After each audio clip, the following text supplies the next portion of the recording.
Are you aware of the book The Immortality Key? Yeah. Brian Murarescu's book? Fascinating. And he's found, he's writing about evidence of very early use in the old world of psychedelic compounds. Ergot, which is the fungus from which LSD is derived, was found in some communion cups, right? In Spain. Yeah. That's kind of wild. And the idea that the Eucharist may have involved psychedelic. There was also cannabis found in some Jewish sites from that period. And I've always wondered about wine in Greece, that they would talk about these wild Dionysian revels, and they drank wine out of glasses like this big. Right. There had to be something else. Oh, for sure. And also, did you know wine back then had a very low alcohol content? I didn't know that. Yeah. All the more reason to suspect that... they were spiking it. They were spiking it with something. We don't know what. I mean, and we don't know how you would use ergot, because ergot can also give you gangrene. Really? Oh, yeah. Ergot... Or when you take it orally, it would give you gangrene? I don't know. I don't know how else you take it. But people... So ergotism was this disease people got when they ate, in a wet year...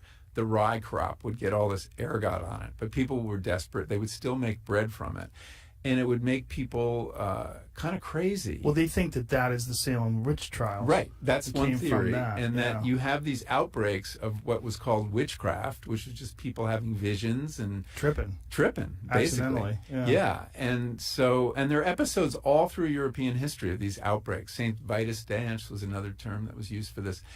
And those outbreaks coincide with core samples that show particularly and especially wet frosts. years when you've got lots of fungus, and but the other effect you can get from eating this stuff is gangrene. So if it was consumed as a drug, it was processed in some way to make it safe. And the Eleusinian mysteries that Brian talks about in that book too, which was this rite in Greece that went on for thousands of years, and every great Greek writer, politician participated in this. There was a potion that they would take called a kykeon. Everyone was sworn to secrecy, so no one talked about this, but they would take this potion and Kykeon, right? Kykeon or kykeon, I don't know, my Greek is shitty. Kykeon. And they would go to the underworld and visit with their ancestors and have these visions. Yeah. And it kind of makes sense when you think of Plato's idea that there's an unseen realm right next to this one, where the real table is, and this is just the secondary table. But how do we prove these things? The work, these archaeologists are doing interesting work.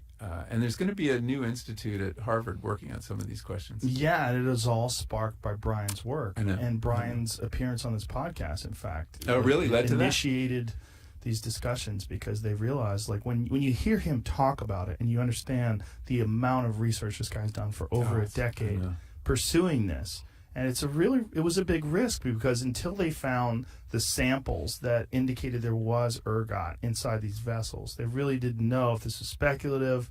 Is this all horseshit? They didn't know, and now they do know. It all makes sense, right? For anybody who's ever done a psychedelic drug, it makes sense. I think psychedelics have had a very profound effect on cultural evolution in many, many ways. The encounter of these molecules with a certain mind produces memes, new ideas, metaphors, theories, and visions that sometimes, not always, ends up changing everything. 99% of the things insights people have on psychedelics are probably not that valuable. They may be personally useful, love is everything, whatever it is. But every now and then in a certain mind, there's an idea, and it might be a vision of an afterworld. It might be the idea of an unseen otherworld, a beyond. And then that person tells that story, and suddenly this enters culture. Somebody had a vision. They went up on a mountain and they saw God. It's a very plausible explanation for how religion might get started.